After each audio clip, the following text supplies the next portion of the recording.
કેટલો વધારે આવ્યો? 10 કિલો. કોણ તમારો શેઠિયો હે? તમારા બેનો 50% ભાગ છે ને? 50% નહીં, ત્રીજો ભાગ. ત્રીજો ભાગ? તારો ત્રીજો ભાગ? ના ના, તો મારો તો એક જ ભાગ. તારો એક ભાગ ને તો એક ભાગ બીજો કેનો? બીજો બધા 3 ભાગ બોલાના. 3 ભાગ ઓલાના, એક ભાગ તારો. બરાબર. આ ગાડી છે ભાઈ, આ તોલાટ છે.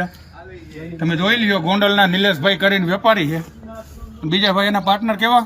નિલેશભાઈ ના જેનિશભાઈ, નિલેશભાઈ અને આ ભાઈ તોલાટ છે. અને આ આપણી ગાડી અહીંયા આપણી વાડી છે, જોઈ લ્યો. અને ગાડી નંબર બતાવો. ભાગ્યા કેટલા જણા ભાગ્યા? 8 જણા ભાગી ગયા. 8 જણા ભાગી ગયા અને 4 જણા આપણી આગળ છે અત્યારે હાજરમાં. 5492 નંબરની ગાડી. 5492. તમે કેટલો ટાઈમ થી આ બધા કેટલી વાર તમે આવું કર્યું? મહિનામાં 1-2 મહિનાથી આ ધંધો તો બધે વધારે લ્યો. ના એ કઈ વાંધો નથી. રજાઈ હોય એમાં રજાઈ હોય. ગાડી નંબર લઈ લે મામા. સાચું કહેજે ને ગયો કેટલી વાર કર્યું? 3-4 વખત થઈ ગયો. બીજે ક્યાં કર્યું તું?